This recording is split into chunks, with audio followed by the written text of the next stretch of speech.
Thank you. Thank you. Tonight I stand before you humbled and with profound gratitude to be recognized by the Hidalgo Society as Hispanic of the Year.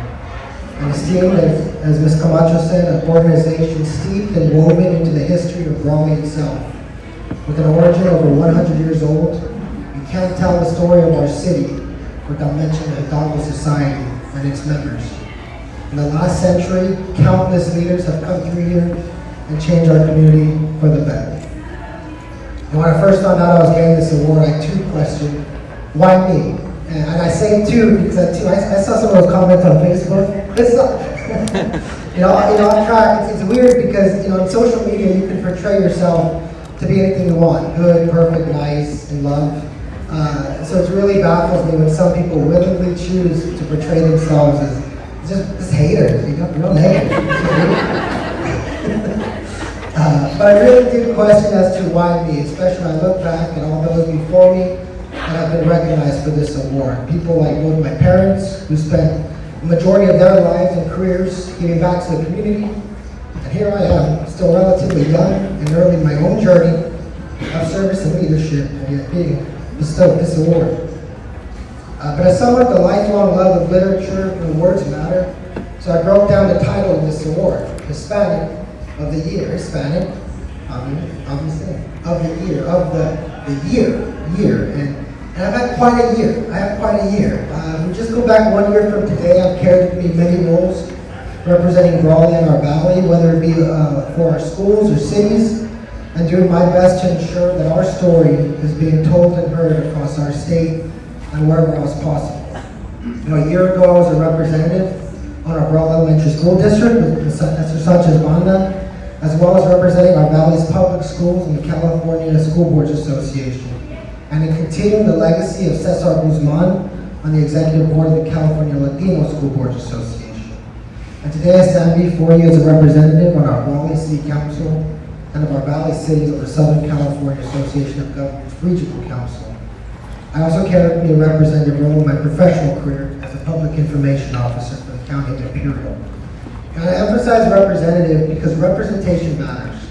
As I stated, my work both professionally and politically has taken me across our state, sharing the potential and beauty of our city, our binational, bicultural valley, and most importantly, our people. Because when I'm out at the valley, mixing and mingling and doing my thing, and even though my family might think it's all fun and games, sometimes it is work. And because when I'm out there, I'm taking time away from my family, from being here in the community, but I am a representation of all of us. Out there, I'm not only representing you, I am you.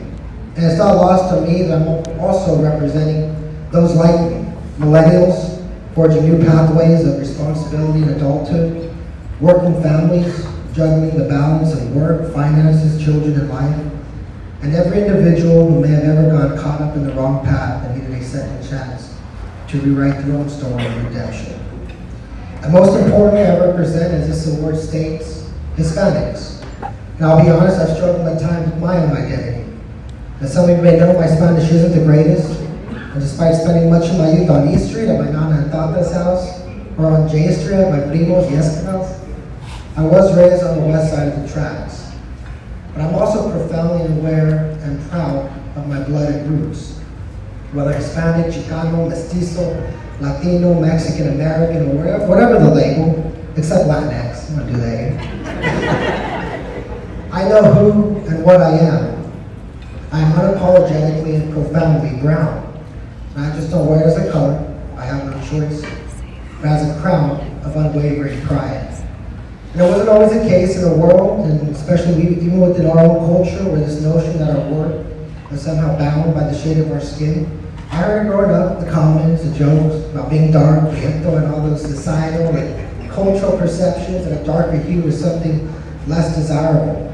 Even though, as Holly can attest, the darker the berry, the sweeter the juice.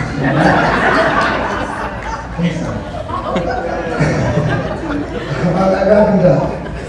But one thing I've learned is whether light or dark, brown is beautiful. Our skin and its various and beautiful shades whisper the tales of our mothers, fathers, grandparents, great-grandparents, and our ancestors. Our skin tells of their sacrifices, of their resilience, and of their indomitable spirit that allowed each of us to get where we're at today. And where those previous generations helped to lay our individual collective foundation, we are now as architects, capable of sculpting pathways of change within our local communities and beyond.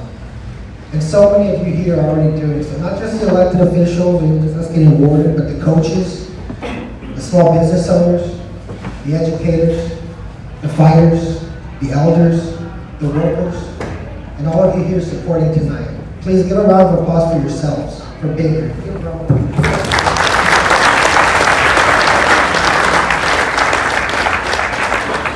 And ultimately, if there's one message, one morsel of wisdom to be taken from this evening, it's the fundamental truth of the power of one's voice, the power of your voice.